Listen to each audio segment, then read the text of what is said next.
ಈ ಮಕ್ಕಳು ಸೈನ್ಸ್ ನ ತುಂಬಾ ಡಿಫಿಕಲ್ಟ್ ಕಷ್ಟ ಅಂತ ಮೈಂಡ್ ಸೆಟ್ ಇಟ್ಕೊಂಡ್ಬಿಟ್ಟಿರ್ತಾರೆ. ಖಂಡಿತ ಕಷ್ಟ ಅಲ್ಲ. ಆಸ್ ಅ ಸೈನ್ಸ್ ಟೀಚರ್ ನಾನು 7 ವರ್ಷದಿಂದ ನೋಡಿರೋ ಪ್ರಕಾರ ಸೈನ್ಸ್ ಖಂಡಿತ ಡಿಫಿಕಲ್ಟ್ ಅಲ್ಲ. ಖಂಡಿತ ಔಟ್ ಆಫ್ ಬರುತ್ತೆ.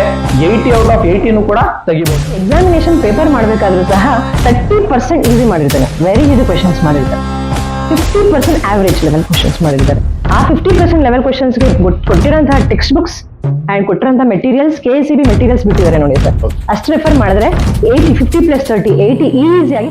ಇದುವರೆಗೂ ಏನು ಓದಿಲ್ಲ, ನನಗೆ ಏನು ಬರಲ್ಲ, ಸೈನ್ಸ್ ಅಂದ್ರೆ ನನಗೆ ಏನು ಅರ್ಥ ಆಗ್ತಿಲ್ಲ. ಕೆಲವೊಂದು ಕನ್ನಡ ಮೀಡಿಯಂ ಮಕ್ಕಳು English ಮೀಡಿಯಂಗೆ ಸೇರ್ಬಿಡ್ತಾರೆ.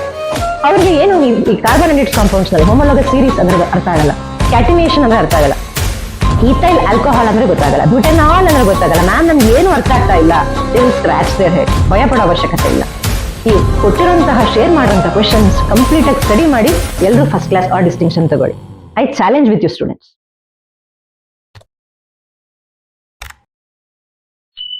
Hello everyone, welcome back to our channel Edu Talk session. So last sessions ಅಲ್ಲಿ ನಾವು ಹಿಂದಿ ಕನ್ನಡ ಮ್ಯಾಥಮೆಟಿಕ್ಸ್ ಈ ಸಬ್ಜೆಕ್ಟ್ಸ್ ಅಲ್ಲಿ ನಾವು ತುಂಬಾ ಡಿಸ್ಕಷನ್ ಮಾಡಿದ್ವಿ ಸರ್. ಮತ್ತೆ ಅದೇ ರೀತಿಯಲ್ಲಿ ತುಂಬಾ ಮಕ್ಕಳಿಗೆ ಅದು ರೀಚ್ ಆಗಿದೆ ಮತ್ತೆ ತುಂಬಾ ಹೆಲ್ಪ್ಫುಲ್ ಇದೆ ಅಂತಾನು ಕೂಡ ಹೇಳ್ತಿದ್ದಾರೆ. ಹೌದು ಮುಯಿ, ನಾನು ನೋಡಿದೆ ನನ್ನ ವಿದ್ಯಾರ್ಥಿಗಳೆಲ್ಲ ಏನ್ ಮಾಡ್ತಾ ಇದ್ದಾರೆ, ಕೆಲವೊಬ್ರು ಕಾಮೆಂಟ್ ಮಾಡ್ತಾ ಇದ್ದಾರೆ, ಕೆಲವೊಬ್ರು ನಮ್ಮ ಮನೆ ಹತ್ರ ಸಿಕ್ದಾಗ ಕೇಳ್ತಾ ಇದ್ದಾರೆ, ಸರ್ ನೀವ್ ಏನ್ ಮಾಡ್ತಾ ಇದ್ದೀರಾ, ವಿಡಿಯೋಸ್ ತುಂಬಾ ಚೆನ್ನಾಗಿ ಬಿಡ್ತಾ ಇದೆ, ಆದ್ರೆ ನಮಗ್ ಮ್ಯಾಥ್ಸ್ ಕಿನ್ನ ಸೈನ್ಸ್ ಡಿಫಿಕಲ್ಟ್ ಇರ್ತವ್ರೆ ಮುಯಿ. ಹೌದು, ಸೈನ್ಸ್ ಕಷ್ಟ. ಹೌದು, ನನಗೆ ನಿಜ ನಂಬಕ್ಕಾಗಲಿಲ್ಲ. ನಾನು ಕೇಳಿದೆ ಮ್ಯಾಥ್ಸ್ ಈಸಿ ಇದೆಯಲ್ಲಪ್ಪ, ಇಲ್ಲ ಸರ್ ನನಗೆ ಸೈನ್ಸ್ ತುಂಬಾ ಕಷ್ಟ ಆಗ್ತಿದೆ ಅಂತ. ಸೊ ಅವಾಗ ನಾನು ಅನ್ಕೊಂಡೆ ನಮ್ಗೆ ಈ ವಿದ್ಯಾರ್ಥಿಗಳಿಗೋಸ್ಕರ ಸೈನ್ಸ್ ಅಲ್ಲೂ ಕೂಡ ಒಂದು ವಿಡಿಯೋ ಮಾಡೋಣ ಅಂತ. ಹಾಗಿದ್ರೆ ಸೈನ್ಸ್ ಎಕ್ಸ್ಪರ್ಟ್ಸ್ ನೇ ಮೀಟ್ ಆಗ್ಬೇಕಲ್ಲ. ಸೊ 7 years ಇಂದ ಅಥವಾ 7 years 10 years 15 years ಆತರ ಯಾರಾದ್ರೂ ಟೀಚರ್ ಸಿಕ್ಕಿದ್ರೆ ನಮ್ಗೆ ಈಸಿ ಆಗುತ್ತೆ. ಬಿಕಾಸ್ ಆ ಸಬ್ಜೆಕ್ಟ್ ಅಲ್ಲಿ ಡೆಪ್ತ್ ಆಗಿ ನಾಲೆಜ್ ಇಟ್ಕೊಂಡಿರುವಂತದ್ದು ಆ 7 years ಇಂದ 10 years ಇಂದ ಯಾರು ಮಾಡಿರ್ತಾರೆ ಪಾಠ ಅವ್ರಿಗೆ ಗೊತ್ತಿರುತ್ತೆ ನಾಲೆಜ್. ಸೊ ಯಾರಾದ್ರೂ ಇದಾರ ಸರ್ ಆತರ? ಹೌದು, ದಿವ್ಯಾ ಮೇಡಮ್ ಅಂತಿದ್ದಾರೆ, ಅವ್ರು ಲಾಸ್ಟ್ 7 years ಇಂದ ವರ್ಕ್ ಮಾಡ್ತಾ ಇದ್ದಾರೆ. ಸೊ ನಾವ್ ಯಾಕೆ ದಿವ್ಯಾ ಮೇಡಮ್ ಅವ್ರನ್ನ ಮೀಟ್ ಮಾಡ್ಬಾರ್ದು? ಖಂಡಿತ ಈ ಕಾರ್ಯಕ್ರಮಕ್ಕೆ ಕರೆಯೋಣ ಅವ್ರಿಗೆ. ಓಕೆ, ಹಾಗಾದ್ರೆ ಈ ಕಾರ್ಯಕ್ರಮಕ್ಕೆ ನಾವು ಇವತ್ತು ದಿವ್ಯಾ ಮೇಡಮ್ ಅವ್ರನ್ನ ಈ ಕಾರ್ಯಕ್ರಮಕ್ಕೆ ಸ್ವಾಗತಿಸ್ತಾ ಇದೀವಿ. ಮತ್ತೆ ಹೇಗಿದೆ ಮೇಡಮ್ ಪ್ರಿಪರೇಷನ್ಸ್ ಎಲ್ಲ ಸೈನ್ಸ್? ಸರ್ ಗೋಯಿಂಗ್ ಗುಡ್, ಚೆನ್ನಾಗಿ ನಡೀತಾ ಇದೆ sir. Okay, so preparatory exams ಹೇಗಿತ್ತು? ಎಲ್ಲ ಬರ್ದಿದ್ದಾರೆ ಅಂತ ಅನ್ಸುತ್ತೆ ಮಕ್ಕಳು. ಸರ್ ಸ್ಟೇಟ್ ಲೆವೆಲ್ ಮೊನ್ನೆ ತಾನೇ ಆಯ್ತು. ನಮ್ಮ ಮಕ್ಕಳಿಗೆ ಎಲ್ಲರೂ ತುಂಬಾ ಚೆನ್ನಾಗಿ ತಗೊಂಡಿದ್ದಾರೆ ಸರ್. 1 or 2 ಒಂದು ಆವರೇಜ್ ಲೆವೆಲ್ ಇದ್ದಾರೆ. ಬಟ್ ಪೇಪರ್ ಕೂಡ ತುಂಬಾ ಚೆನ್ನಾಗಿತ್ತು. ನೋಡಿದ ತಕ್ಷಣ ಮಕ್ಕಳಿಗೆ ಕಾನ್ಫಿಡೆಂಟ್ ಲೆವೆಲ್ ಬಂತು. ಸೊ ತುಂಬಾ ಚೆನ್ನಾಗಿ ಮಾಡಿದ್ದಾರೆ ಸರ್, ಇನ್ಕ್ಲೂಡಿಂಗ್ ಡಯಾಗ್ರಾಮ್ಸ್. ಸ್ವಲ್ಪ ಆದಷ್ಟು ಎಲ್ಲ ಡೈರೆಕ್ಟ್ ಕ್ವೆಶನ್ಸ್ ಕೊಟ್ಟಿದ್ದಾರೆ. ಅಪ್ಲಿಕಬಲ್ ನಲ್ಲಿ ಮಾತ್ರ ಒಂದ್ ಮಾರ್ಕ್ಸ್ ಮಾತ್ರ ಅಪ್ಲಿಕಬಲ್ ಲೆವೆಲ್ ಕೊಟ್ಟಿದ್ದಾರೆ. ಅದಕ್ಕೆ ಬಿಟ್ರೆ ಬೇರೆ ಕ್ವೆಶನ್ಸ್ ಎಲ್ಲ ಮಕ್ಕಳು ಗೆಸ್ ಮಾಡೋಂತ ಕ್ವೆಶನ್ಸ್ ಇತ್ತು ಸರ್. ಮೇಡಮ್, ನೀವು ಅಪ್ಲಿಕೇಬಲ್ ಅಂತ ಗೊತ್ತಾಯ್ತು. ನಾನು ತುಂಬಾ ಜನ ವಿದ್ಯಾರ್ಥಿಗಳನ್ನ ಕೇಳಿದ್ದೀನಿ, ಅವರು ಮ್ಯಾಥ್ಸ್ ಗಿಂತ ಸ್ವಲ್ಪ ಸೈನ್ಸ್ ಡಿಫಿಕಲ್ಟ್ ಅಂತಾರೆ ಮೇಡಮ್. ಹಾಗಾದ್ರೆ ನಾನ್ ನಿಮ್ಮ ಹತ್ರ ಇವತ್ತು ಕೇಳ್ತಾ ಇರೋದು, ನಮ್ NC ವಿದ್ಯಾರ್ಥಿಗಳಿಗೂ ಉಪಯೋಗ ಆಗೋ ತರ ಯಾವ್ದಾರ ಕ್ವಶನ್ಸ್ಗಳು ಈಸಿ ಇರೋಂಥವು ಯಾವ್ದಾರ ಇದಾವ, ಅಥವಾ ಅದನ್ನು ಉಪಯೋಗಿಸ್ಕೊಂಡು ಏನಾದ್ರು ಅವರು ಒಂದು 45 ರಿಂದ 50 ಮಾರ್ಕ್ಸ್ಗಳನ್ನ ಗಳಿಸುವಂತ ಕ್ವಶನ್ಸ್ಗಳು, ಇಂಪಾರ್ಟೆಂಟ್ ಕ್ವಶನ್ಸ್ಗಳು ಅಂತ ಕರಿತೀವಲ್ಲ, ಆ ತರದ್ ಯಾವ್ದಾರ ಇದಾವ ಮೇಡಮ್? ಸರ್ ಮೊದಲನೇದಾಗಿ ನಾನು ಏನ್ ಹೇಳ್ಬೇಕಂದ್ರೆ, ಈ ಮಕ್ಕಳು ಸೈನ್ಸ್ ನ ತುಂಬಾ ಡಿಫಿಕಲ್ಟ್ ಕಷ್ಟ ಅಂತ ಮೈಂಡ್ ಸೆಟ್ ಇಟ್ಕೊಂಡ್ಬಿಟ್ಟಿರ್ತಾರೆ. ಖಂಡಿತ ಕಷ್ಟ ಅಲ್ಲ. ಆಸ್ ಅ ಸೈನ್ಸ್ ಟೀಚರ್ ನಾನು 7 ವರ್ಷದಿಂದ ನೋಡಿರೋ ಪ್ರಕಾರ ಸೈನ್ಸ್ ಖಂಡಿತ ಡಿಫಿಕಲ್ಟ್ ಅಲ್ಲ ಸರ್. ಈ ಎಕ್ಸಾಮಿನೇಷನ್ ಪೇಪರ್ ಮಾಡಬೇಕಾದ್ರೂ ಸಹ 30% ಈಸಿ ಮಾಡಿರ್ತಾನೆ ಸರ್, ವೆರಿ ಈಸಿ ಕ್ವೆಶನ್ಸ್ ಮಾಡಿರ್ತಾರೆ. 50% ಆವರೇಜ್ ಲೆವೆಲ್ ಕ್ವೆಶನ್ಸ್ ಮಾಡಿರ್ತಾರೆ. ಆ 50% ಲೆವೆಲ್ ಕ್ವೆಶನ್ಸ್ಗೆ ಕೊಟ್ಟಿರೋಂತಹ ಟೆಕ್ಸ್ಟ್ ಬುಕ್ಸ್ ಅಂಡ್ ಕೊಟ್ಟಿರೋಂಥ ಮೆಟೀರಿಯಲ್ಸ್ KCB ಮೆಟೀರಿಯಲ್ಸ್ ಬಿಟ್ಟಿದ್ದಾರೆ ನೋಡಿ ಸರ್. ಅಷ್ಟು ರೆಫರ್ ಮಾಡಿದ್ರೆ 50 + 30 80 ಈಸಿಯಾಗಿ ತೆಗಿಬಹುದು. 80% ಅಷ್ಟು. ಇನ್ ಮಿಕ್ಕಿರೋ 20% ಕ್ವೆಶನ್ಸ್ಗೆ ಮಕ್ಕಳು ಎಫರ್ಟ್ಸ್ ಹಾಕ್ಬೇಕು. ನನ್ಗೆ ಗೊತ್ತಿರೋ ಪ್ರಕಾರ ಏನೇ ಅಪ್ಲಿಕಬಲ್ ಲೆವೆಲ್ ಅಲ್ಲಿ ಮಕ್ಕಳು ಬೀಳ್ತಾ ಇದಾರೆ ಸರ್. ಆ 20% ಅಪ್ಲಿಕಬಲ್ ಲೆವೆಲ್ ಕ್ವೆಶನ್ಸ್ ನ ಯಾವ ರೀತಿ ತರಬೇಕು ಅಂತ ಖಂಡಿತ ನಾನು ಈ ವಿಡಿಯೋದಲ್ಲಿ ತಿಳಿಸ್ಕೊಡ್ತೀನಿ ಸರ್. ಸೊ ಹಾಗಿದ್ರೆ ಈಗ 4 ಮಾಡೆಲ್ ಪೇಪರ್ ಬಿಟ್ಟಿದ್ದಾರೆ ಮೇಡಮ್. ಅದೇ ರೀತಿಯಲ್ಲಿ ಒಂದು ಸ್ಟೇಟ್ ಲೆವೆಲ್ ಪ್ರಿಪರೇಟರಿ ಆಗಿದೆ, ಒಂದು ಡಿಸ್ಟ್ರಿಕ್ಟ್ ಲೆವೆಲ್ ಪ್ರಿಪರೇಟರಿ ಆಗಿದೆ. ಸೊ ಈ 6 ಪೇಪರ್ ಅನ್ನು ರೆಫರ್ ಮಾಡಿದ್ರೆ ಎಷ್ಟು ಮಾರ್ಕ್ಸ್ ತೆಗಿಬಹುದು ಮಕ್ಕಳು ನಿಮ್ಮ ಅನಿಸಿಕೆ ಪ್ರಕಾರ? ಸರ್ ಖಂಡಿತ ರಿವಿಷನ್ ಟೈಮ್ ಅಲ್ಲಿ ಈ 4 ಮಾಡೆಲ್ ಕೀ ಆನ್ಸರ್ಸ್ ನಾನು ಇಟ್ಕೊಂಡಿದ್ದು first. 4 model key answers plus expected questions ನನಗೆ ಸ್ವಲ್ಪ ಗೊತ್ತಿತ್ತು, ಅಷ್ಟನ್ನೇ ನಾನು ತರೋ ಮಾಡಿಸಿದ್ದು. ಖಂಡಿತ ನನಗೆ ಎಕ್ಸ್ಪೆಕ್ಟೆಡ್ ಆಗಿರುವಂತಹ ನಾನು ಖುಷಿ ಅನ್ಸಿರೋ ರಿಸಲ್ಟ್ ಈ ಸರಿ ಬಂದಿದೆ ಸರ್. ಸ್ಟೇಟ್ ಲೆವೆಲ್ ಅಲ್ಲಿ ಮಕ್ಕಳು ಎಲ್ಲರೂ ಅಟೆಂಪ್ಟ್ ಮಾಡಿದ್ದಾರೆ. 1 or 2 ಆವರೇಜ್ ಅವ್ರು ಕೂಡ ಮ್ಯಾಮ್ ಇದು ಗೊತ್ತಿದೆ ಬಟ್ ನಂಗೆ ಬರೆಯೋದಕ್ಕೆ ಬಂದಿಲ್ಲ ಅನ್ನೋ ಕಾನ್ಫಿಡೆಂಟ್ ಆಗಿ ಹೇಳಿದ್ದಾರೆ ಸರ್. ಮೇಡಮ್, ಈಗ ಮಕ್ಕಳಿಗೆ ಯಾವ ಲೆಸನ್ ನಲ್ಲಿ ಯಾವ್ದಾವ್ ಇಂಪಾರ್ಟೆಂಟ್ ಟಾಪಿಕ್ ಅಂತ ತುಂಬಾ ಕನ್ಫ್ಯೂಷನ್ ಇದೆ. ಈಗ ಡೆಪ್ತ್ ಆಗಿ ಹೋಗ್ಬೇಕಂದ್ರೆ ಲೆಸನ್ ಅರ್ಥ ಆಗಿರಲ್ಲ, ಮತ್ತೆ ಎಲ್ಲಾ ಕಾನ್ಸೆಪ್ಟ್ಸ್ ಅನ್ನು ಅವ್ರು ಒಟ್ಟಿಗೆ ಓದಕ್ಕೂ ಆಗಲ್ಲ. ಸೊ ಇಷ್ಟು ಓದಿದ್ರೆ ಸಾಕು, ಅವ್ರು ಪಾಸ್ ಆಗ್ತಾರೆ. ಒಂದು 40 ಮಾರ್ಕ್ಸ್ ಅಷ್ಟು ಅಟ್ಲೀಸ್ಟ್ ಬರುತ್ತೆ, ಯಾರಿಗೂ ಏನೂ ಬರಲ್ಲ. ಇಷ್ಟು ಕ್ವಶನ್ಸ್ ಅನ್ನು ರೆಫರ್ ಮಾಡಿದ್ರೆ ಮೋಸ್ಟ್ ರಿಪೀಟೆಡ್ ಒಂದು 7 years ಇಂದ ನೀವು ನೋಡಿರೋ ಪ್ರಕಾರ ಇದೇ ರಿಪೀಟ್ ಆಗ್ತಿದೆ ಸರ್. ಮತ್ತೆ ಈ ಕಾನ್ಸೆಪ್ಟ್ ಬೇಸಿಸ್ ಮೇಲೆ ಕೇಳ್ತಿರ್ತಾನೆ ಅನ್ನೋದು ಟಾಪಿಕ್ಸ್ ಏನಾದಿದ್ರೆ ನಮ್ಮ ಮಕ್ಕಳಿಗೆ ತಿಳಿಸ್ಕೊಡಿ. ಅವರು ಲೆಸನ್ ವೈಸ್ ಯಾವ ಟಾಪಿಕ್ಸ್ ಮತ್ತೆ ಕ್ವಶನ್ಸ್ ರಿಪೀಟ್ ಆಗಿದೆ ಅಂತ ನೀವು ಹೇಳಿ ಮೇಡಮ್. ಪ್ರೀತಿಯ ವಿದ್ಯಾರ್ಥಿ ಮಿತ್ರರೇ, usually 20% applicable level of questions ಅಲ್ಲಿ ಎಲ್ಲರೂ ಎಡುತ್ತಾ ಇದ್ದೀರಾ ಅಲ್ವಾ? ಖಂಡಿತ ಇದಕ್ಕೊಂದು ಸೊಲ್ಯೂಷನ್ ಇವತ್ತು ನಾನು ಹೇಳ್ತೀನಿ. ಅದಕ್ಕಿಂತ ಬಿಫೋರ್ 6 to 5 years ಬ್ಯಾಕ್ ಏನ್ KCB ಸೈನ್ಸ್ ಪೇಪರ್ ನಲ್ಲಿ 16 ಮಾರ್ಕ್ಸ್ ಅಷ್ಟು ಡಯಾಗ್ರಾಮ್ಸ್ ಕೊಡ್ತಿದ್ರು. ಅದನ್ನ ಡೈರೆಕ್ಟ್ ಆಗಿ ಕೂಡ ಕೇಳ್ತಿದ್ರು. Write the diagram of heart, write the diagram of brain. But ಈಗ ಕ್ವಶನ್ ಪೇಪರ್ ಪ್ಯಾಟರ್ನ್ ಚೇಂಜ್ ಆಗಿದೆ. 10 to 12 ರೆಡ್ಯೂಸ್ ಮಾಡಿದ್ದಾರೆ ಡಯಾಗ್ರಾಮ್ಯಾಟಿಕ್ ಸ್ಕಿಲ್ ಕ್ವೆಶನ್ಸ್ ನ. ಆ 10 to 12 ಮಾರ್ಕ್ಸ್ ಕೂಡ ಅದರಲ್ಲೂ ಕೂಡ ಡೈರೆಕ್ಟ್ ಆಗಿ ಪ್ರಶ್ನೆಗಳನ್ನ ಕೇಳ್ತಾ ಇಲ್ಲ, ಡಯಾಗ್ರಾಮ್ ಬೇಸ್ಡ್ ಕ್ವೆಶನ್ಸ್. ಕೆಲವೊಮ್ಮೆ ಏನ್ ಮಾಡ್ತಾರೆ, ಬ್ರೈನ್ ನಲ್ಲಿ write the functions of cerebrum, write the functions of cerebellum, ಆ ರೀತಿ ಪ್ರಶ್ನೆಗಳನ್ನ ಕೇಳ್ತಿದ್ದಾರೆ. ಮಕ್ಕಳೇನ್ ಮಾಡ್ಕೊಂಡಿರ್ತಾರೆ, ನೀಟಾಗಿ ಬ್ರೈನ್ ಚಿತ್ರಕ್ಕೆ ರೆಡಿ ಆಗಿರ್ತಾರೆ. ಏನು ಆವರೇಜ್ ಲೆವೆಲ್ ಆಫ್ ಕ್ವಶನ್ಸ್ ಮಕ್ಕಳು ಕೂಡ ನೀಟಾಗಿ ಬ್ರೈನ್ ಬರೆಯೋದನ್ನ ರೆಡಿ ಮಾಡ್ಕೊಂಡಿರ್ತಾರೆ. ಆದ್ರೆ ತಕ್ಷಣ ಸೆರಿಬ್ರಮ್ ಅಂಡ್ ಸೆರಿಬೆಲಮ್ ಫಂಕ್ಷನ್ಸ್ ಕೊಟ್ಟಾಗ ಅವ್ರಿಗೆ ಕನ್ಫ್ಯೂಸ್ ಆಗುತ್ತೆ. ಸೊ ಈ ರೀತಿ ಕ್ವಶನ್ ಪೇಪರ್ ಆಗಿರೋದ್ರಿಂದ ತುಂಬಾ ಸ್ವಲ್ಪ ಎಫರ್ಟ್ಸ್ ಹಾಕಿ ಡಯಾಗ್ರಾಮ್ ಬೇಸ್ಡ್ ಕ್ವೆಶನ್ಸ್ ಅಂತಾನೆ, ಕ್ವೆಶನ್ ಸ್ಕಿಲ್ಡ್ ಕ್ವೆಶನ್ಸ್ ಅಂತಾನೆ ಕೆಲವೊಂದಿದೆ, ಅದಕ್ಕೆ ತುಂಬಾ ಚೆನ್ನಾಗಿ ಫೋಕಸ್ ಮಾಡಿ. ಅದಾದ್ಮೇಲೆ ಏನ್ ಅಪ್ಲಿಕಬಲ್ ಲೆವೆಲ್ ಕ್ವೆಶನ್ಸ್ ಅಂದ್ರೆ, if you take the example of in chemical reactions and equations, oxidation and reduction ಅನ್ನೋ ಒಂದು ಡೈರೆಕ್ಟ್ ಪ್ರಶ್ನೆ ಇದೆ. ನಾನು ಯೂಶಲಿ ಕೇಳಿದಾಗ ಮಕ್ಕಳನ್ನ ವಾಟ್ ಈಸ್ ಆಕ್ಸಿಡೇಷನ್ ಮಕ್ಕಳೇ ಅಂತ ಕೇಳಿದಾಗ ಏನ್ ಹೇಳ್ತಾರೆ ಅವರು, addition of oxygen to any kind of chemical reaction or any kind of elements it's called oxidation ಅಂತ ಕರೀತಾರೆ. ವಾಟ್ ಈಸ್ ರಿಡಕ್ಷನ್ ಅಂತ ಕೇಳಿದಾಗ removal or reduction of oxygen is called reduction reaction ಅಂತ ಕರೀತಾರೆ. ಅದೇ ಈ ಲೆವೆಲ್ ಆಫ್ ಪ್ರಶ್ನೆಗಳಲ್ಲಿ ಏನಾದ್ರೂ ಕೆಮಿಕಲ್ ಈಕ್ವೇಶನ್ ಕೊಟ್ಟು which element is oxidise which is reduced ಅಂತ ಕೇಳಿದಾಗ ಮಕ್ಕಳು ತತ್ತರಿಸ್ತಾರೆ. ಈ ರೀತಿ ಲೆವೆಲ್ ಆಫ್ ಕ್ವಶನ್ಸ್ಗೆ ಫಸ್ಟ್ ರೆಡಿ ಆಗಿ, ಇದೇ ಅಪ್ಲಿಕಬಲ್ ಲೆವೆಲ್ ಆಫ್ ಕ್ವಶನ್. ಅದಾದ್ಮೇಲೆ in carbon and its compounds, if you take the example of carbon and its compounds, ಇದರಲ್ಲಿ ಕೆಲವೊಮ್ಮೆ ಅಡಿಷನ್ ರಿಯಾಕ್ಷನ್ ನ ಡೈರೆಕ್ಟ್ ಆಗಿ ಓದಿರ್ತೀರಿ. ವಾಟ್ ಈಸ್ ಅಡಿಷನ್ ರಿಯಾಕ್ಷನ್ ಮಕ್ಕಳೇ ಅಂತ ಕೇಳಿದಾಗ ಏನ್ ಹೇಳ್ತೀರಿ, conversion of unsaturated compound to saturated is called addition reaction ಅಂತ ಡೈರೆಕ್ಟ್ ಒಂದ್ ಸ್ಟೇಟ್ಮೆಂಟ್ ಅಲ್ಲಿ ಓದಿರ್ತೀರಿ. ಬಟ್ ಅಪ್ಲಿಕಬಲ್ ಲೆವೆಲ್ ಆಗಿ ಅವರು double bond to single bond ಕೊಟ್ಟು ಆರೋ ಮಾರ್ಕ್ ಕೊಟ್ಟು which catalyst it is bin used in order to convert from unsaturated to saturated ಅಂತ ಕೇಳಿದಾಗ ಮಕ್ಕಳು ಬಹಳಷ್ಟು ಕನ್ಫ್ಯೂಸ್ ಮಾಡ್ಕೋತೀರಿ. ಇದು ಅಡಿಷನ್ ರಿಯಾಕ್ಷನ್ ಏನಾ ಅಂತ ಅವ್ರಿಗೆ ಗೊತ್ತಾಗೋದಿಲ್ಲ. ಅದಕ್ಕೆ ಇನ್ನೂ ಒಂದು ಹೆಸರಿದೆ, ದಟ್ ಇಸ್ ಹೈಡ್ರೋಜಿನೇಷನ್ ರಿಯಾಕ್ಷನ್ ಅಂತ. ಇದನ್ನ ಹೇಳಲಿಕ್ಕೆ ತತ್ತರಿಸ್ತೀರಾ. There answer is nickel or palladium ಅಂತ ಅಷ್ಟೇ ಆನ್ಸರ್ ಬರೀಬೇಕು, ಬಟ್ ಮಕ್ಳು ಗೊತ್ತಾಗೋದಿಲ್ಲ. ಇದು ಕೂಡ one of the level of applicable level of questions. Okay, ಈ ರೀತಿ ಕೆಲವೊಂದು ಪ್ರಶ್ನೆಗಳು ನಿಮಗೆ ಗೊತ್ತಿರುತ್ತೆ, ಡೈರೆಕ್ಟ್ ಆಗಿ ಕೇಳಿದ್ರೆ ಬರೀತೀರಾ, ಅದೇ ಇಂಡೈರೆಕ್ಟ್ ಆಗಿ ಕೇಳಿದ್ರೆ ಬರೆಯೋದಿಕ್ ಬರಲ್ಲ. ಈ ತರ ಲೆವೆಲ್ ಆಫ್ ಕ್ವಶನ್ಸ್ಗೆ ಅಪ್ಲಿಕಬಲ್ ಅಂತ ಕರಿತೀವಿ.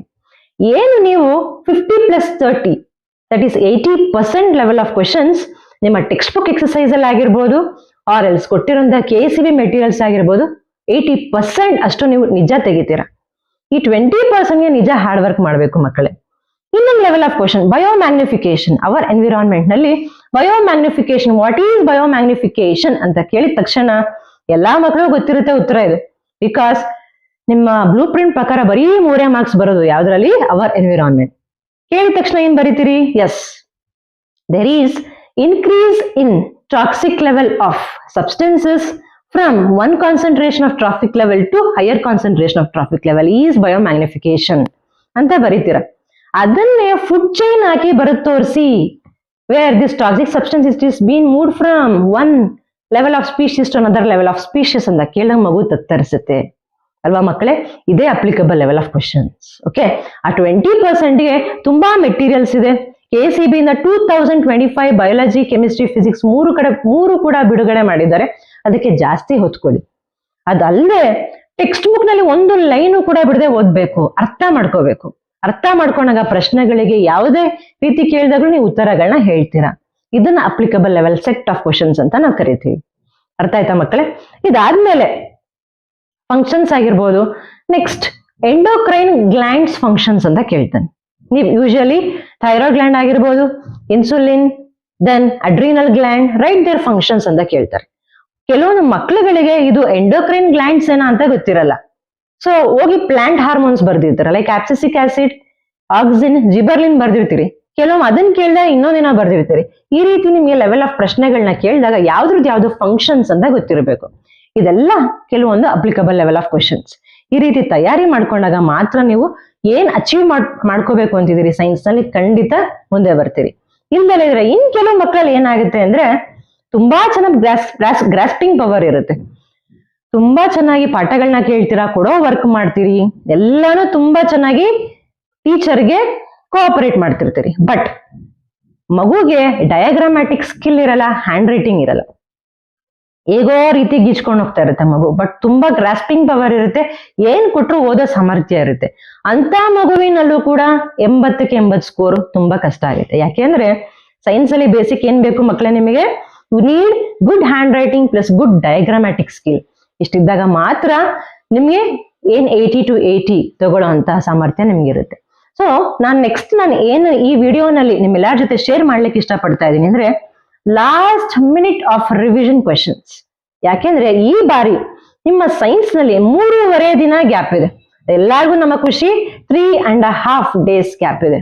ಈ ಒಂದು 3.5 ದಿನದಲ್ಲಿ ನಾನು ಚಾಲೆಂಜ್ ಮಾಡ್ತೀನಿ, ಯಾವ ಮಗು ಇದುವರೆಗೂ ನೆಗ್ಲೆಕ್ಟ್ ಮಾಡಿ ಸ್ಟಡೀಸ್ ಈ 3.5 day ನಲ್ಲಿ ಕೂತ್ಕೊಂಡು ನಾನು ಕೊಡುವಂತಹ ಕ್ವಶನ್ಸ್ ಏನು ಬಹಳ recall, revised or most expected or repeated questions ನಾವು ಓದಿದ್ರೆ ಖಂಡಿತ definitely you all will score distinction marks ಅಂತ ನಾನು ನಿಮಗೆ ಚಾಲೆಂಜ್ ಮಾಡಬಲ್ಲೆ ಮಕ್ಕಳು. ಯಾಕೆ ಅಂದ್ರೆ ಈ 3.5 days ಇರೋದು ನಿಮ್ಮ ಪುಣ್ಯ ಹಾಗೂ ನಮ್ಮ ಸೈನ್ಸ್ ಟೀಚರ್ಸ್ ಪುಣ್ಯ.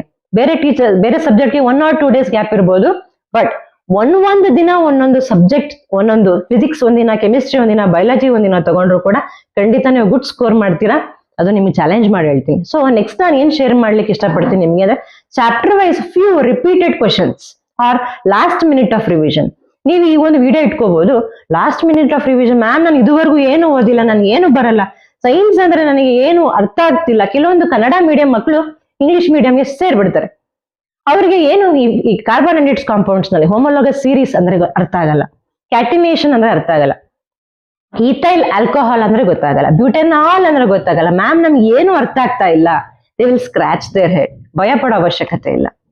ಈ ಕೊಟ್ಟಿರೋಂತಹ ಶೇರ್ ಮಾಡಿರೋಂತಹ ಕ್ವೆಶನ್ಸ್ ಕಂಪ್ಲೀಟ್ ಆಗಿ ಸ್ಟಡಿ ಮಾಡಿ ಎಲ್ಲರೂ ಫಸ್ಟ್ ಕ್ಲಾಸ್ ಆರ್ ಡಿಸ್ಟಿಂಕ್ಷನ್ ತಗೊಳ್ಳಿ. I challenge with you students. Chemical reactions and equations ಬಂದಾಗ ಬ್ಲೂ ಪ್ರಿಂಟ್ ಪ್ರಕಾರ 5 marks ಎಕ್ಸ್ಪೆಕ್ಟೆಡ್ ಕ್ವೆಶನ್ ಇದೆ. 5 marks ಖಂಡಿತವಾಗ್ಲೂ ನಿಮ್ಗೆ ಚಾಪ್ಟರ್ ಇಂದ ಬರುತ್ತೆ. ಮೋಸ್ಟ್ ಆಲ್ವೇಸ್ ಎಕ್ಸ್ಪೆಕ್ಟೆಡ್ ಕ್ವೆಶನ್ ಯಾವ್ದ್ರಲ್ಲಿ ಕೇಳಬಹುದು ಅಂದ್ರೆ ಫಸ್ಟ್ ಬ್ಯಾಲೆನ್ಸಿಂಗ್ ದ ಇಕ್ವೇಶನ್ ಕಲ್ತ್ಕೋಬೇಕು ಮಕ್ಕಳೇ. ರಿಯಾಕ್ಟೆಂಟ್ಸ್ ಅಂಡ್ ಪ್ರಾಡಕ್ಟ್ಸ್ ಎರಡು ಕಡೆ ಬ್ಯಾಲೆನ್ಸ್ ಮಾಡೋದು ಒಂದು ಡೆಫಿನೆಟ್ ಕ್ವೆಶನ್ ಬರುತ್ತೆ. ಅದಕ್ಕೆ ಬಿಟ್ರೆ ಡಯಾಗ್ರಾಮ್ ಬೇಸ್ಡ್ ಕ್ವೆಶನ್ ಅಂತ ಬಂದಾಗ you all want to study regarding electrolysis of water. ಇದು ಆಫನ್ ಕೇಳ್ತಾ ಇರ್ತಾನೆ, ಎಲೆಕ್ಟ್ರಾಲಿಸಿಸ್ ಆಫ್ ವಾಟರ್. ಇದ್ರ ಜೊತೆಗೆ ನಾನು ಆಲ್ರೆಡಿ ಹೇಳಿದ ಮುಖಾಂತರ ಮತ್ತೆ ರಿಕಾಲ್ ಮಾಡ್ಕೊಳ್ಳಿ, oxidation and reduction, which is oxidised and reduced ಅಂತ ಕೇಳ್ತಾರೆ. ಆ ಒಂದು ಕೆಮಿಕಲ್ ಇಕ್ವೇಶನ್ ಅಲ್ಲಿ which is oxidised and reduced ಅನ್ನೋ ಒಂದು ಈ ಎಲಿಮೆಂಟ್ ನ ನೀವು ತೋರಿಸ್ಬೇಕು. ಅದಾದ್ಮೇಲೆ ಕೆಲವೊಂದು ಇಕ್ವೇಶನ್ ಕೊಟ್ಟು ಟೈಪ್ಸ್ ಆಫ್ ಕೆಮಿಕಲ್ ರಿಯಾಕ್ಷನ್ಸ್ ಅಂತ ಕೇಳೋದಿಲ್ಲ, ಒಂದು ಇಕ್ವೇಶನ್ ಕೊಟ್ಟು ನಿಮ್ಗೆ which type of chemical reaction ಅಂತ ಕೇಳ್ತಾರೆ. Either it is combination or decomposition or displacement ಅಂತ ಗುರುತಿಸಿ ನೀವು ಹೇಳಬೇಕು. ಈ ಲೆವೆಲ್ ಆಫ್ ಕ್ವಶನ್ಸ್ ನಿಮ್ನ ಕೇಳ್ತಾನೆ. ಬಹುತೇಕ ಆಲ್ವೇಸ್ ಕೇಳಂತ ಪ್ರಶ್ನೆ ಇದರಲ್ಲಿ corrosion and rancidity and how you can prevent from corrosion ಅಂತ ಕೂಡ ಒಂದು 1 marks ಲೆವೆಲ್ ಆಫ್ ಕ್ವಶನ್ಸ್ ನ ಕೇಳ್ತಾರೆ. That is from chemical reactions and equations. ಅದಕ್ಕೆ ಬಿಟ್ರೆ if you come for acid bases and salts, ನಿಮ್ಮ ಬ್ಲೂ ಪ್ರಿಂಟ್ ಪ್ರಕಾರ 6 marks ಬರುತ್ತೆ. ಯಾವ್ದ್ರಲ್ಲಿ? ಆಸಿಡ್ ಬೇಸಿಸ್ ಅಂಡ್ ಸಾಲ್ಟ್ಸ್ ಅಲ್ಲಿ. ಸೊ ಇದರಲ್ಲಿ always repeated question, always repeated diagram ಅಂದ್ರೆ reaction of zinc granules with dilute sulphuric acid. Always ಈ diagram ಈ state level preparatory ನಲ್ಲಿ ಕೂಡ ಕೇಳಿದ್ರು. ಈ ಒಂದು ಡಯಾಗ್ರಾಮ್ ನ ನೀಟಾಗಿ ವಿತ್ ಲೇಬಲಿಂಗ್ ಬಿಡಿಸಿದ್ರೆ ನಿಮ್ಗೆ 3 marks easy in the pocket ಸಿಗುತ್ತೆ. ದೆನ್ ಈ ಚಾಪ್ಟರ್ ಜೊತೆಗೆ ನೀವು ಏನ್ ಓದ್ಕೋಬೇಕು ಅಂದ್ರೆ ಇಲ್ಲಿ ಡಿಫ್ರೆಂಟ್ ಟೈಪ್ಸ್ ಆಫ್ ಸಾಲ್ಟ್ಸ್ ಕೇಳ್ತಾನೆ. Like either chemical formula of bleaching powder, washing soda, POP or gypsum chemical formula ಕೇಳ್ಬೋದು ಅಂಡ್ ದೇರ್ ಮಾಲಿಕ್ಯುಲರ್ ಫಾರ್ಮುಲಾ ಕೇಳ್ಬೋದು. ಸೊ ಇದನ್ನ ಮೈಂಡ್ ಅಲ್ಲಿ ಇಟ್ಕೊಳ್ಳಿ, ಇದನ್ನ ಓದ್ತಾ ಹೋಗಿ. And regarding the pH, acid, base and neutral, pH ನಿಮಗೆ ಗೊತ್ತಿರಲಿ. Either increasing or decreasing order ನಲ್ಲಿ ಕೇಳಿದ್ರು ಕೂಡ ಯಾವುದೇ ರೀತಿ ರಿಯಾಕ್ಟಿವಿಟಿ ಸೀರೀಸ್ ಕ್ವಶನ್ಸ್ ನೀವು ಆನ್ಸರ್ ಮಾಡೋದಂಗೆ ಇರಬೇಕು. Then importance of pH in every day life, like by using of antacids. ಯಾಕೆ ಇಂಡೈಜೆಷನ್ ಆದಾಗ ಏನ್ ತಗೋಬೇಕು, ಅದರಿಂದ ಏನ್ ಪರಿಹಾರ ಸಿಗುತ್ತೆ ಅನ್ನೋ ಅಂತಹ ಒಂದು pH ರಿಲೇಟೆಡ್ ಕ್ವಶನ್ಸ್ ಕೂಡ ಆಫನ್ ಆಗಿ ಕೇಳ್ತಾ ಇರ್ತಾನೆ. ಇದಕ್ಕೆ ನೀವು ರೆಡಿ ಇರಬೇಕು ಮಕ್ಕಳೇ, regarding acid, bases and salts. Then most often ಕೇಳೋಂತ ಪ್ರಶ್ನೆ ಈ ಚಾಪ್ಟರ್ ಅಲ್ಲಿ ಕ್ಲೋರ್ ಆಲ್ಕಲಿ ಪ್ರೋಸೆಸ್. ಕೆಲವೊಮ್ಮೆ ಡೈರೆಕ್ಟ್ ಆಗಿ ಕೇಳ್ತಾನೆ what is chlor alkali process ಅಂತ. ಇನ್ ಕೆಲವೊಮ್ಮೆ ಏನ್ ಕೇಳ್ತಾರೆ ಅಂದ್ರೆ write what are the products which is been liberated during chlor alkali process ಅಂತ.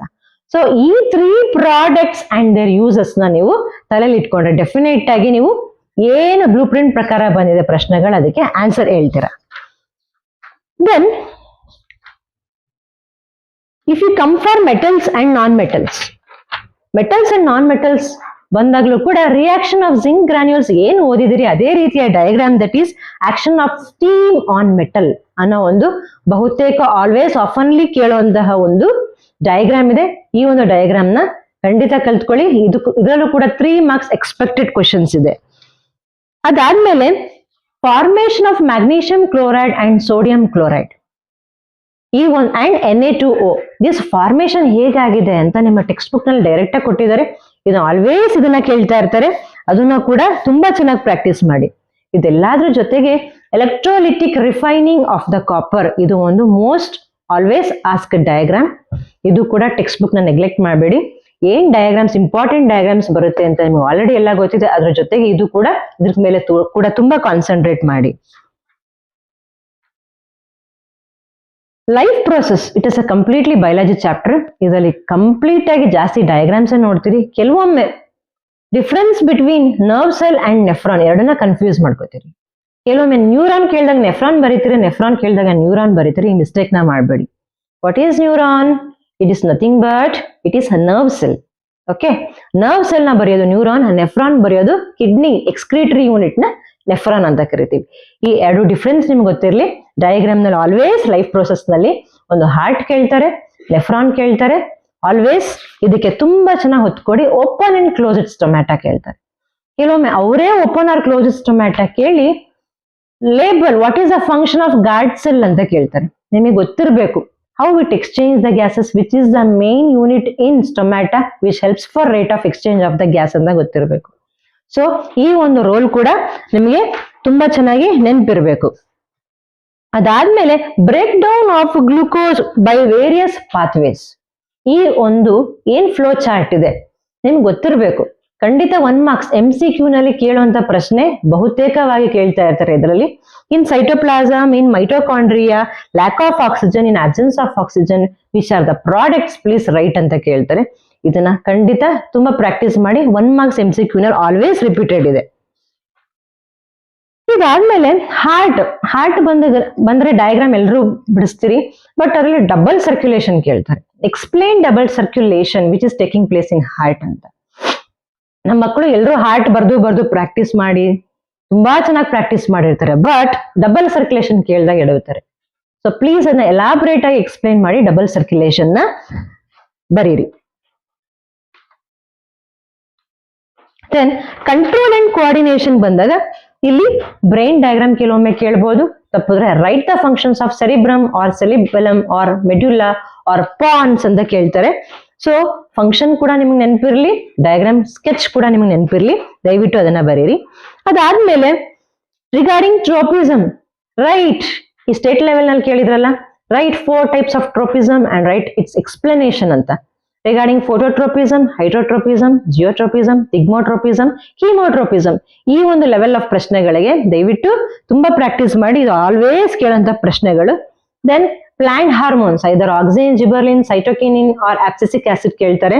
ಅದಾದ್ಮೇಲೆ ಎಂಡೋಕ್ರೈನ್ ಗ್ಲ್ಯಾಂಡ್ಸ್ ನ ಕೇಳ್ತಾರೆ. ಈ ಎಂಡೋಕ್ರೈನ್ ಗ್ಲ್ಯಾಂಡ್ಸ್ ನಲ್ಲೂ ಕೂಡ ಫಂಕ್ಷನ್ಸ್ ನಿಮ್ಗೆ ತುಂಬಾ ಚೆನ್ನಾಗಿ ಗೊತ್ತಿರಬೇಕು. ಯಾವ ಒಂದು gland what it going to produce, how it is useful for a human being ಅಂತ ಗೊತ್ತಿರಬೇಕು.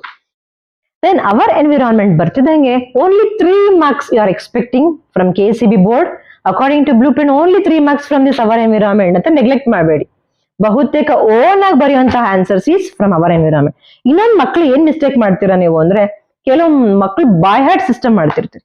By hearting is very bad method in sense. Even ನೀವು ಓನ್ ಆಗಿ ಬರೆದ್ರು ಕೂಡ ಖಂಡಿತ ಒಳ್ಳೆ ಸ್ಕೋರ್ ಬರುತ್ತೆ. ಯಾವುದೇ ಟೀಚರ್ ಇದು ರಾಂಗ್ ಅಂತ ಮಾಡೋದಕ್ಕೆ ಚಾನ್ಸೇ ಇಲ್ಲ. ಇಷ್ಟಪಟ್ಟು ಓದಿ, ಇಂಟ್ರೆಸ್ಟಿಂಗ್ ಆಗಿ ಓದಿ, ಕಲ್ತು ಓದಿ, so it will be useful for you. ಅದೇ ಬೈ ಹಾರ್ಟ್ ಮಾಡಿದ್ರೆ ಒಂದ್ ಸ್ಟೇಟ್ಮೆಂಟ್ ಮರಿತಿದ್ದ ಇನ್ನೊಂದು ಸ್ಟೇಟ್ಮೆಂಟ್ ನ ನೆನ್ಪಿಸ್ಕೋತೀರಿ, ಆ ರೀತಿ ಪ್ರಾಬ್ಲಮ್ ಆಗುತ್ತೆ. ಅವರ್ ಎನ್ವಿರಾನ್ಮೆಂಟ್ಗೆ ಬರ್ತಿದಂಗೆ ಮಕ್ಕಳೇ, ನಿಮಗೆ trophic level, ecosystem, biotic and abiotic components, ಅದರ ಜೊತೆಗೆ ಮೇನ್ ಇಂಪಾರ್ಟೆಂಟ್ ಆಗಿರುವಂತಹ ozone. How is ozone formation, how is the colour of the ozone, how it is, what are the causes and effects ಅಂತ ಕೇಳ್ತಾರೆ. ಇದಕ್ಕೆ ದಯವಿಟ್ಟು ಜಾಸ್ತಿ ಹೊತ್ತು ಕೊಡಿ. Biodegradable and non biodegradable, just very silly ಆಗಿದೆ ಈ ಪ್ರಶ್ನೆಗಳು. ಇದನ್ನ ಅವರ್ ಎನ್ವಿರಾನ್ಮೆಂಟ್ ಅಲ್ಲಿ ಈಸಿಯಾಗಿ ನೀವು ಸ್ಕೋರ್ ಮಾಡಬಹುದು. From will get 3 marks from this chapter. Next, one of the biggest chapter, that is carbon and its compounds, is it? ನಾನು ಹೇಳಿದ್ನಲ್ಲ, ತುಂಬಾ ಹೆವಿ ಆಗಿದೆ ಮ್ಯಾಮ್, ತುಂಬಾ ಲೆಂತಿ ಆಗಿದೆ chapter. Yes, carbon and its compounds in depth ಆಗಿ ಕಲ್ತಿದ್ರೆ ಮಕ್ಕಳು ಯಾವ ಲೆವೆಲ್ ಆಫ್ ಪ್ರಶ್ನೆಗಳನ್ನ ಕೂಡ ಆನ್ಸರ್ ಮಾಡ್ತೀರಿ from carbon and its compounds. ಇದರಲ್ಲಿ ನಿಮಗೆ ಮೇನ್ ಆಗಿ definition of regarding homologous series, catenation, hydrogenation, substitution reactions and structure, molecular formula and structural formula regarding many compounds. ಇದನ್ನ ಖಂಡಿತ ನೀವು ಪ್ರಾಕ್ಟೀಸ್ ಮಾಡಲೇಬೇಕು. ಇದರಲ್ಲಿ ನಿಮಗೆ ಎಲೆಕ್ಟ್ರಾನ್ ಡಾಟ್ ಸ್ಟ್ರಕ್ಚರ್ಸ್ ಕೂಡ ಇಂಪಾರ್ಟೆಂಟ್. ಐದರ್ ಹೈಡ್ರೋಜನ್ ಅಲ್ಲಿ ಕೇಳ್ತಾರೆ, ನೈಟ್ರೋಜನ್ ಕೇಳ್ತಾರೆ, ಕೋವಲೆಂಟ್ ಬಾಂಡ್ಸ್, ಎಷ್ಟು ಬಾಂಡ್ಸ್ ಇದೆ ಅಂತ ಕೇಳ್ತಾರೆ, ಸ್ಯಾಚುರೇಟೆಡ್ ಅಂಡ್ ಅನ್ಸ್ಯಾಚುರೇಟೆಡ್ ಡಿಫ್ರೆನ್ಸ್ ಓದಿರ್ಬೇಕು, alkane, alkene, alkyne difference main ಆಗಿ ಗೊತ್ತಿರಬೇಕು. ದೆನ್ ನೀವು ಯಾವುದೇ ರೀತಿಯ ಸ್ಟ್ರಕ್ಚರಲ್ ಫಾರ್ಮುಲಾ ಹಾಕ್ಲಿಕ್ಕೆ ರೆಡಿ ಇರ್ತೀರಿ.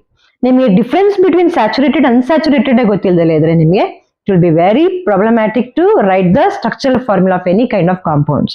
ಸೊ ಇದಕ್ಕೆ ಜಾಸ್ತಿ ಹೊತ್ತು ಕೊಡಿ. Benzene and cyclohexane, these are the 2 structural formula which will be always usually asking. ನೋಡಿ, ಈ ಸರಿ ಸ್ಟೇಟ್ ಲೆವೆಲ್ ಅಲ್ಲೂ ಕೂಡ ಬೆನ್ಝೀನ್ ಬರ್ದಿದ್ರು.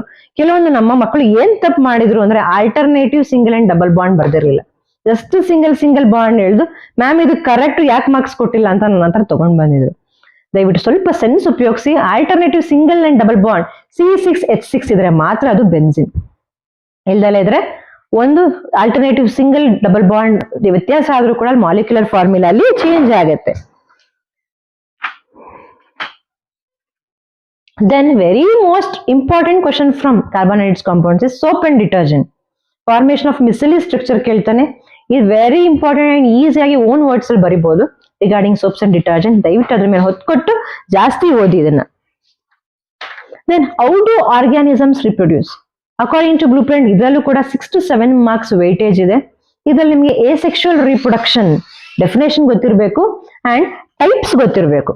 ದೆನ್ ಯಾವುದೇ ರೀತಿಯ ಟೈಪ್ಸ್ ನ ಎಕ್ಸ್ಪ್ಲೇನ್ ಮಾಡೋ ಸ್ಕಿಲ್ ನಿಮಗೆ ಗೊತ್ತಾಗುತ್ತೆ. ಸೆಕ್ಷುವಲ್ ರಿಪ್ರೊಡಕ್ಷನ್ ಬಂದಾಗ ನಿಮಗೆ male and female reproductive structures ಕೇಳ್ತಾನೆ. ಅಲ್ಲಿ male reproductive structures and their functions ಗೊತ್ತಿರಬೇಕು ನಿಮಗೆ. Female reproductive structure and function most ಆಫನ್ಲಿ ಕೇಳುವಂತ ಪ್ರಶ್ನೆ ಇದು. ಇದ್ರ ಮೇಲೆ ತುಂಬಾ ಇಂಟ್ರೆಸ್ಟ್ ಕೊಡಿ. Male and female reproductive structure. Important diagram from this chapter is always longitudinal section of the flower or germination of pollen on stigma. ಇದನ್ನ ಆಲ್ವೇಸ್ ಕೇಳ್ತಿರ್ತಾರೆ. ಇದಕ್ಕೆ ಕೂಡ ತುಂಬಾ ಇಂಪಾರ್ಟೆನ್ಸ್ ಕೊಡಿ ಮಕ್ಕಳೇ. ದೆನ್ ಹೆರಿಡಿಟಿ ಬಂದ್ರೆ you are so lucky that ಇದರಲ್ಲಿ 50% chapter ಈ ಒಂದು ಚಾಪ್ಟರ್ ನಲ್ಲಿ ಡಿಲೀಟ್ ಮಾಡಿದ್ದಾರೆ. ಲಾಸ್ಟ್ ಎವಲ್ಯೂಷನ್ ಕೂಡ ಇತ್ತು.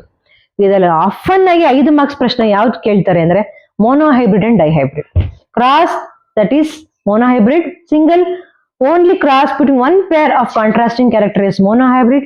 Cross between 2 contrasting character is dihybrid. ಅದ್ ಬರ್ದು ಚೆಕ್ಕರ್ ಬೋರ್ಡ್ ಬರ್ದು ಫಿನೋಟೈಪಿಕ್ ಅಂಡ್ ಜಿನೋಟೈಪಿಕ್ ರೇಷಿಯೋನ ಗುರುತಿಸಿದ್ರೆ you will easily score 5 marks. ಅದ್ರ ಜೊತೆಗೆ sex determination of the child ಕೇಳ್ತಾನೆ. How boy child is been got and how female child is been born ಅಂತ ಕೇಳ್ತಾರೆ. ಆ ಚಾರ್ಟ್ ಬರ್ದು ಎಕ್ಸ್ಪ್ಲನೇಷನ್ ಮಾಡಿದ್ರೆ ಡೆಫಿನೆಟ್ಲಿ 5 marks ನಿಮ್ಮ ಪಾಕೆಟ್ ಅಲ್ಲಿ ಅಂತಾನೆ ಅನ್ಕೊಳ್ಳಿ.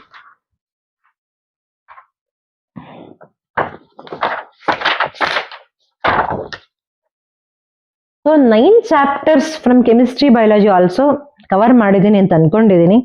ಜಸ್ಟ್ ಆ 3.5 ದಿನದಲ್ಲಿ ಈ ಒಂದು ಮಟ್ಟದ ಕ್ವೆಶನ್ ನ ನೀವು ರೀಕಾಲ್ ಮಾಡಿ ರಿವೈಸ್ ಮಾಡಿ ಅದ್ರ ಜೊತೆಗೆ 4 set of model question papers ನ ರೆಡಿ ಆಗಿ plus state level question paper ನ ಇಟ್ಕೊಳ್ಳಿ. ನಿಮ್ಗೆ ಯಾಕೆ ಸ್ಕೋರ್ ಮಾಡೋದಕ್ಕಾಗಲ್ಲ ಅಂತ ನನ್ನ ಹತ್ರ ಚಾಲೆಂಜ್ ಮಾಡಿ ಈ ವಿಡಿಯೋನಲ್ಲಿ ಕಮೆಂಟ್ ಮಾಡಿ. ಏನು ನಿಮ್ಗೆ ಆಗಲ್ಲ ಅಂತ ಅನ್ಕೊಂಡಿದ್ರೆ ಅದನ್ನ ಸಾಧಿಸಿ ತೋರಿಸ್ಬೋದು. Science is never difficult, everything is possible, nothing is impossible ಅನ್ನೋ ಒಂದು ಗಾದಿನ ತಲೆಯಲ್ಲಿ ಇಟ್ಕೊಂಡು ಎಲ್ರು ಎಫರ್ಟ್ಸ್ ಹಾಕಿ. ನಿಮ್ಮೆಲ್ರಿಗೂ ಈ ಒಂದು ಟೈಮ್ ನಲ್ಲಿ ಸೀರಿಯಸ್ನೆಸ್ ಬಂದಿರುತ್ತೆ ಅಂತ ಎಲ್ರು ಭಾವಿಸ್ತಾ ಇದೀವಿ. ಸೀರಿಯಸ್ ಆಗಿ ತಗೊಂಡು ಎಲ್ರು ಓದಿ ಮಕ್ಕಳೇ. All the very best for your science exam. Thank you one and all. Hello everyone, ಇಲ್ಲಿವರೆಗೂ ನೀವು ಕೆಮಿಸ್ಟ್ರಿ ಮತ್ತೆ ಬಯೋ ಅಲ್ಲಿ ಯಾವ ರೀತಿಯಲ್ಲಿ ಸ್ಕೋರ್ ಮಾಡಬೇಕು ಅಂತ ದಿವ್ಯಾ ಮೇಡಮ್ ತುಂಬಾ ಚೆನ್ನಾಗಿ ಎಕ್ಸ್ಪ್ಲೇನ್ ಮಾಡಿದ್ದಾರೆ, ನೀವು ಕೇಳಿಸ್ಕೊಂಡಿದ್ದೀರಾ. ಸೊ ಈಗ ಫಿಸಿಕ್ಸ್ ಪಾರ್ಟ್ ಬಂದಾಗ ಇಲ್ಲಿ 27 ಮಾರ್ಕ್ಸ್ ಬರುತ್ತೆ ಬ್ಲೂ ಪ್ರಿಂಟ್ ಪ್ರಕಾರ. ಸೊ ಫಸ್ಟ್ ಚಾಪ್ಟರ್ ನಿಮ್ಗೆ ಎಲೆಕ್ಟ್ರಿಸಿಟಿ ಇದೆ. ಸೊ ಎಲೆಕ್ಟ್ರಿಸಿಟಿ ಅನ್ನೋದು ಏನು ನಿಮ್ಗೆ ಗೊತ್ತಿದೆ. ಅದರಲ್ಲಿ ಮೇಜರ್ ಆಗಿ ನಿಮ್ಗೆ ಕೇಳುವಂತದ್ದು ಸರ್ಕ್ಯೂಟ್ ಡಯಾಗ್ರಾಮ್ಸ್. ಸರ್ಕ್ಯೂಟ್ ಡಯಾಗ್ರಾಮ್ಸ್ ಏನಿದೆ 1 ಮಾರ್ಕ್ಸ್ 2 ಮಾರ್ಕ್ಸ್ ಗೆ ನಿಮ್ಗೆ ಕೇಳ್ತಾನೆ ಯಾವ ರೀತಿಯಲ್ಲಿ ರಿಯೋಸ್ಟಾಟ್ ಡ್ರಾ ಮಾಡಬೇಕು, circuit open key closed key ಆಗಿರ್ಲಿ, ಬ್ಯಾಟ್ರಿ ಆಗಿರ್ಲಿ, ಇದ್ರದ್ದು ಸರ್ಕ್ಯೂಟ್ ಡಯಾಗ್ರಾಮ್ಸ್ ನೀವು ಕಲಿಬೇಕು. ಅದ್ರ ಜೊತೆಯಲ್ಲಿ ನೀವು ಇದರಲ್ಲಿ ಇಂಪಾರ್ಟೆಂಟ್ ಆಗಿರುವಂತದ್ದು ಮೋಸ್ಟ್ ಇಂಪಾರ್ಟೆಂಟ್ ಅಂತ ಕರಿತೀವಿ, ಅದನ್ನು ಓಮ್ಸ್ ಲಾ ಮತ್ತೆ ಜೌಲ್ಸ್ ಲಾ. ಓಮ್ಸ್ ಲಾ ಲಾಸ್ಟ್ ಇಯರ್ ನೀವು ಪೇಪರ್ ಅನ್ನು ರೆಫರ್ ಮಾಡಿ ನೋಡಿದಾಗ ಡೈರೆಕ್ಟ್ ಆಗಿ ಅವನು ಓಮ್ಸ್ ಲಾ ಕೊಟ್ಟಿರ್ಲಿಲ್ಲ. ಇದರಲ್ಲಿ ಅಪ್ಲಿಕೇಶನ್ ಲೆವೆಲ್ ಹೇಗೆ ಕೇಳ್ತಾನೆ ನೋಡಿ. ಅವನು ಏನ್ ಮಾಡಿದ, ಓಮ್ಸ್ ಲಾ ಅವನೇ ಕೊಟ್ಟಿದ್ದ, ಯಾವ ಲಾ ಪ್ರಕಾರ ಇದನ್ನು ನಾವು ಪ್ರೂವ್ ಮಾಡಬಹುದು ಅಂತ ಕ್ವಶನ್ ಕೇಳಿದ್ದ. ತುಂಬಾ ಜನ ಮಕ್ಕಳಿಗೆ ಓಮ್ಸ್ ಲಾ ಅಂತಾನೆ ಗೊತ್ತಿರ್ಲಿಲ್ಲ ಅದು. ಸೊ ನಿಮ್ಗೆ ಗೊತ್ತಿರಬೇಕು ಓಮ್ಸ್ ಲಾ ಅಂದ್ರೆ ಡೆಫಿನೇಷನ್ ಏನು, ಮತ್ತೆ ಈ ಓಮ್ಸ್ ಲಾ ಟಾಪಿಕ್ ಮೇಲೆ ನಾವು ಏನ್ ಮಾಡ್ತಾನೆ, ನಿಮ್ಗೆ ಒಂದು ನ್ಯೂಮರಿಕಲ್ ಪ್ರಾಬ್ಲಮ್ ಕೂಡ ಕೇಳ್ತಾನೆ. ಫಿಸಿಕ್ಸ್ ಅಲ್ಲಿ ಮೋಸ್ಟ್ ಪ್ರಾಬಬ್ಲಿ ನೀವೆಲ್ಲ ಏನ್ ಮಾಡ್ತೀರಾ ಅಂದ್ರೆ ಎಲ್ಲ ಥಿಯರಿ ಪಾರ್ಟ್ಸ್ ಇರುತ್ತಲ್ಲ ಎಲ್ಲ ಓದ್ಕೋತೀರಾ, ಬಯೋ ಕೆಮಿಸ್ಟ್ರಿ ಎಲ್ಲ ಓದಿರ್ತೀರಾ, ಫಿಸಿಕ್ಸ್ ಕೂಡ ಓದಿರ್ತೀರಾ. ಬಟ್ ಈ ನ್ಯೂಮರಿಕಲ್ ಪ್ರಾಬ್ಲಮ್ಸ್ ಏನ್ ಮಾಡ್ತೀರಾ, ಅಲ್ಲೇ ಬಿಟ್ಬಿಡ್ತೀರಾ. ಹೋದ್ರೆ ಹೋಗ್ಲಿ ಅಂತ 3 to 4 ಮಾರ್ಕ್ಸ್ ನಿಮ್ಗೆ ಅಲ್ಲೇ ನ್ಯೂಮರಿಕಲ್ ಪ್ರಾಬ್ಲಮ್ಸ್ ಅಲ್ಲಿ ಹೋಗುತ್ತೆ. So that is from the light chapter ಅಲ್ಲಿ ಫೋಕಲ್ ಲೆಂತ್, ಇಮೇಜ್ ಡಿಸ್ಟೆನ್ಸ್ ಏನಿದೆ ಆ ಟಾಪಿಕ್ ಮೇಲೆ ಕೇಳ್ತಾನೆ, ಮತ್ತೆ ಪವರ್ ಆಫ್ ಲೆನ್ಸ್ ಮೇಲೂ ಕೇಳ್ತಾನೆ.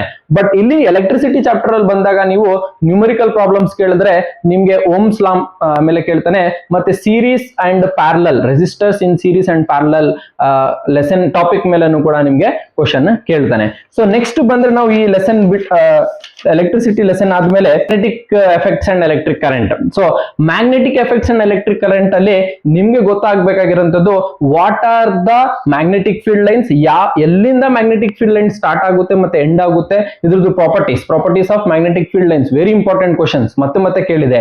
ಮತ್ತೆ ಅದ್ರ ಜೊತೆಯಲ್ಲಿ current carrying conductor, magnetic field due to current carrying conductor ಯಾವ ತರ ಇರುತ್ತೆ ಅಂತಾನು ಕೂಡ ನೀವು ಅದನ್ನು ನೋಡ್ಕೋಬೇಕು. ಆಮೇಲೆ right hand thumb rule, Fleming's left hand rule ಮತ್ತೆ ಫ್ಲೆಮಿಂಗ್ಸ್ ರೈಟ್ ಹ್ಯಾಂಡ್ ರೂಲ್. ಈ 3 ರೂಲ್ಸ್ ಏನಿದೆ ಲಾಸ್ಟ್ ಇಯರ್ ಕೂಡ ಕೇಳಿತ್ತು, ಈ ಇಯರ್ ಕೂಡ ಪ್ರಿಪರೇಟರಿ ಎಕ್ಸಾಮ್ಸ್ ಅಲ್ಲಿ ಆಗಿರ್ಲಿ ಮತ್ತೆ ಮಾಡೆಲ್ ಪೇಪರ್ಸ್ ಅಲ್ಲಿ ಆಗಿರ್ಲಿ ಮತ್ತೆ ಕೇಳಿಂತಿದೆ. So right hand thumb rule ಮತ್ತೆ ಫ್ಲೆಮಿಂಗ್ಸ್ ರೂಲ್ ಅನ್ನು ಕೂಡ ನೀವೇನ್ ಮಾಡ್ಬೇಕು, ಇದನ್ನು ನೋಡ್ಕೋಬೇಕು. ಆಮೇಲೆ ಮೋಟರ್ ಮತ್ತೆ ಜನರೇಟರ್ ಅಲ್ಲಿ ಈ ಡಿಫ್ರೆನ್ಸ್ ಓದ್ಕೊಬಿಟ್ರೆ ನೀವು ಡೆಫಿನೇಷನ್ ಕೇಳಿದ್ರು ಬರಿಬಹುದು. ಮೋಟರ್ ಮತ್ತೆ ಎಲೆಕ್ಟ್ರಿಕ್ ಜನರೇಟರ್ ಎರಡೂ ಕೂಡ ಇರೋದ್ರಿಂದ ನಿಮ್ಗೆ ಏನಾಗುತ್ತೆ, ಕನ್ಫ್ಯೂಷನ್ ಸ್ಟಾರ್ಟ್ ಆಗುತ್ತೆ. ಸೊ ಯಾವ್ದು ಓದ್ಬೇಕು ಯಾವ್ದು ಬಿಡೋದು ಗೊತ್ತಾಗಲ್ಲ, ಸಿಮಿಲರ್ ಟಾಪಿಕ್ಸ್ ಇರುತ್ತೆ. ಸೊ ನೀವು ಡಿಫ್ರೆನ್ಸ್ ಅನ್ನು ಓದ್ಕೊಬಿಟ್ರೆ ಒಮ್ಮೆ ಅವನು ಇಫ್ ಇನ್ ಕೇಸ್ ಪರ್ಟಿಕ್ಯುಲರ್ ಆಗಿ ಮೋಟರ್ ಬಗ್ಗೆನೇ ಕೇಳಿದ್ರೆ ನೀವು ಅದ್ರದ್ದೇ ಆದಂತಹ ಟಾಪಿಕ್ಸ್ ಏನ್ ಪಾಯಿಂಟ್ಸ್ ಇದೆ, ಕೀ ಪಾಯಿಂಟ್ಸ್ ಅನ್ನು ಬರಿಬಹುದು. ಸೊ ನೆಕ್ಸ್ಟ್ ನಿಮ್ಗೆ ಬರುವಂತದ್ದು ನೆಕ್ಸ್ಟ್ ಲೆಸನ್ ಯಾವ್ದಂದ್ರೆ ಲೈಟ್ ರಿಫ್ಲೆಕ್ಷನ್ ಅಂಡ್ ರಿಫ್ರಾಕ್ಷನ್. ಇದು ಒಂದು ಬಿಗ್ ಚಾಪ್ಟರ್ ಅಂತಾನು ನಾವು ಫಿಸಿಕ್ಸ್ ಅಲ್ಲಿ ಕರಿಬಹುದು. ಸೊ ಈ ಲೆಸನ್ ಇಂದ ನಿಮ್ಗೆ ಮೇಜರ್ ಆಗಿ ಬರುವಂತದ್ದು ಕಾನ್ಕೇವ್ ಮತ್ತೆ convex lens and mirrors. Mirror ಮತ್ತೆ ಲೆನ್ಸ್ ಅಲ್ಲಿ ತುಂಬಾ ಜನ ಕನ್ಫ್ಯೂಸ್ ಮಾಡ್ಕೋತೀರಾ. ಫಸ್ಟ್ ನೀವು ನೋಡ್ಬೇಕು ಅವ್ನು ಮಿರರ್ ಕೊಟ್ಟಿದಾನ ಲೆನ್ಸ್ ಕೇಳಿದಾನ ಅಂತ. ಲೆನ್ಸ್ ಬಂದಾಗ ಆನ್ಸರ್ ಬೇರೆ ಇರುತ್ತೆ, ಮಿರರ್ ಬಂದಾಗ ಆನ್ಸರ್ ಬೇರೆ ಇರುತ್ತೆ. So reflection and refraction, the loss of reflection and what are the loss of refraction. Last ಈಗ ಸ್ಟೇಟ್ ಲೆವೆಲ್ ಪ್ರಿಪರೇಟರಿ ಅಲ್ಲೂ ಕೂಡ ಈ ಕ್ವಶನ್ ಬಂದಿತ್ತು. ರಿಫ್ರಾಕ್ಷನ್ ಕೇಳಿದ್ದ, ರಿಫ್ಲೆಕ್ಷನ್ ಕೂಡ ಕೇಳಿದ. ಸೊ ದೇರ್ ಫಾರ್ ನೀವು ಇದು 2 ಲಾಸು ಕೂಡ ಓದ್ಕೋಬೇಕು. ಅದ್ರ ಜೊತೆಯಲ್ಲಿ ನಿಮ್ಗೆ ನಾನು ಆಲ್ರೆಡಿ ಹೇಳಿದೆ, ಈ ಟಾಪಿಕ್ ಮೇಲೆ ನಿಮ್ಗೆ ಒಂದು focal length, finding out the image of the distance and object distance, ಅದೇ ರೀತಿಯಲ್ಲಿ ಫೋಕಲ್ ಲೆಂತ್ ಅನ್ನು ಫೈಂಡ್ ಔಟ್ ಮಾಡಬೇಕು. What is the power of lens, ಇದು ಕೂಡ ಒಂದು ಇಂಪಾರ್ಟೆಂಟ್ ಕ್ವಶನ್, ಇದು ಕೂಡ ಇದರಲ್ಲಿ ಕೇಳುತ್ತೆ. ಆಮೇಲೆ ನೆಕ್ಸ್ಟ್ ನಾವು ಬಂದ್ರೆ ಇದರಲ್ಲಿ ಇರುವಂತದ್ದು formation of image by concave lens. ಒಂದು ಡಯಾಗ್ರಾಮ್ ಏನ್ ಡಯಾಗ್ರಾಮ್ಸ್ಗೆ ಮಾರ್ಕ್ಸ್ ಕೊಡ್ತಾರಂತಾರಲ್ಲ ಅದೇ ರೀತಿಯಲ್ಲಿ ಇದರಲ್ಲೂ ಕೂಡ ಕಾನ್ವೆಕ್ಸ್ ಲೆನ್ಸ್, ಆಬ್ಜೆಕ್ಟ್ ಯಾವ ಕಡೆ ಇದೆ ಅದನ್ನು ರೆಪ್ರೆಸೆಂಟ್ ಮಾಡಿ ನೀವೇನ್ ಮಾಡ್ಬೇಕು, ಇಮೇಜ್ ಡಿಸ್ಟೆನ್ಸ್ ಮತ್ತೆ ಆಬ್ಜೆಕ್ಟ್ ಡಿಸ್ಟೆನ್ಸ್ ಅನ್ನು ರೆಪ್ರೆಸೆಂಟ್ ಮಾಡಬೇಕು. ನೆಕ್ಸ್ಟ್ ಬಂದ್ರೆ that is the human I and colourful world.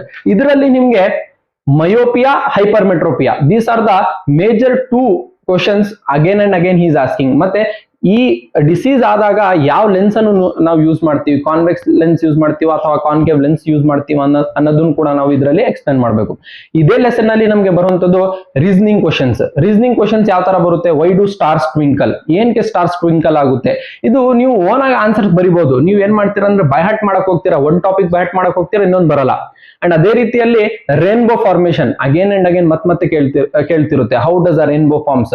Last ಒಂದು ಪ್ರಿಪರೇಟರಿ ಪೇಪರ್ ನಾನು ನೋಡಿದೆ, ಅದರಲ್ಲಿ ಯಾವ ತರ ಕೇಳಿದ್ದ ಅಂದ್ರೆ ಒಂದು ಫಿಗರ್ ಕೊಟ್ಟಿದ್ದ ಚಿತ್ರ, ಅದರಲ್ಲಿ ಏನಿತ್ತು ಅಂದ್ರೆ ಲೈಟ್ ರಿಫ್ಲೆಕ್ಟ್ ಆಗಿ ಒಂದು ರೇನ್ಬೋ ತರ ಫಾರ್ಮ್ ಆಗ್ತಿರೋಂಥದ್ದು. ಏನ್ ಕೇಳಿದ ಕ್ವಶನ್ ಅಂದ್ರೆ does this phenomenon can be occur on the moon surface ಅಂತ. ಸಿ ವಿ ನೋ ದಟ್ ಒಂದು ರಿಫ್ಲೆಕ್ಷನ್ ಅಥವಾ ರಿಫ್ರಾಕ್ಷನ್ ಆಗ್ಬೇಕು ಅಂದ್ರೆ ಏನ್ ಕ್ರೈಟೀರಿಯಾ, ದಟ್ ಇಸ್ ಅಟ್ಮಾಸ್ಫಿಯರ್ ಇರಬೇಕು. ಮೂನ್ ಸರ್ಫೇಸ್ ಮೇಲೆ ಅಟ್ಮಾಸ್ಫಿಯರ್ ಇರಲ್ಲ, ಸೊ ಅಲ್ಲಿ ಏನಾಗಲ್ಲ, ರಿಫ್ರಾಕ್ಷನ್ ಕೂಡ ಆಗಲ್ಲ, ರಿಫ್ಲೆಕ್ಷನ್ ಆಗಲ್ಲ, ಡಿಸ್ಪರ್ಷನ್ ಆಫ್ ಲೈಟ್ ಕೂಡ ಆಗಲ್ಲ. ಸೊ ದೇರ್ ಫಾರ್ ನಿಮ್ಮ ಆನ್ಸರ್ ಏನಿರುತ್ತೆ, ನೋ ಅಂತ ಇರುತ್ತೆ. ಅದ್ರ ಜೊತೆಯಲ್ಲಿ ರೀಸನ್ ಕೂಡ ನೀವು ಬರಿಬೇಕು. ಸೈನ್ಸ್ ಅಲ್ಲಿ ನೀವು ರೀಸನ್ ಬರ್ದಿಲ್ಲ ಅಂದ್ರೆ ಮಾರ್ಕ್ಸ್ ಕೊಡಲ್ಲ. ನೀವು ಜಸ್ಟ್ ಎಸ್ ಆರ್ ನೋ ಅಂತ ಬರ್ದ್ರೆ ಅದೇನೋ ಗೆಸ್ಸಿಂಗ್ ಮೇಲೆ ಕೊಟ್ಟಿದ್ದಾರೆ ಅಂತ ಅನ್ಕೋತಾರೆ. ಸೊ ನೀವ್ ಏನ್ ಬರಿಬೇಕು, ಮೂನ್ ಸರ್ಫೇಸ್ ಮೇಲೆ ಏನಕ್ಕೆ ರೇನ್ಬೋ ಫಾರ್ಮೇಶನ್ ಆಗಲ್ಲ ಅಂದ್ರೆ ಬಿಕಾಸ್ ಅಲ್ಲಿ ಅಟ್ಮಾಸ್ಫಿಯರ್ ಇಲ್ಲ ಅನ್ನೋದನ್ನು ನೀವು ಏನ್ ಮಾಡ್ಬೇಕು, ಆರಾಮಾಗಿ ಬರಿಬೇಕು. ಮತ್ತೆ ತುಂಬಾ ನಾನು ಆನ್ಸರ್ ಶೀಟ್ಸ್ ಅಲ್ಲಿ ನೋಡುವಾಗ how does a rainbow forms ಅಂದ್ರೆ ಬೇರೆ ಬೇರೆ ತರ ಡೆಫಿನೇಷನ್ಸ್ ಇದೆ. ಇದಕ್ಕೆ ಬೆಸ್ಟ್ ಆನ್ಸರ್ ಏನಂದ್ರೆ how does a rainbow forms ಅಂದ್ರೆ when in a water droplet the reflection, refraction and dispersion, ಈ ಮೂರು phenomenons at a time take place ಆದಾಗ there is a formation of a rainbow, that is 7 colors. and ಈ 7 colors ಅಲ್ಲೂ ಕೂಡ ಯಾವುದು 7 colors ಇದೆ ಇದ್ರದ್ದು ವೇವ್ ಲೆಂತ್ ಕೂಡ ನೀವು ನೆನ್ಪಿಟ್ಕೋಬೇಕು.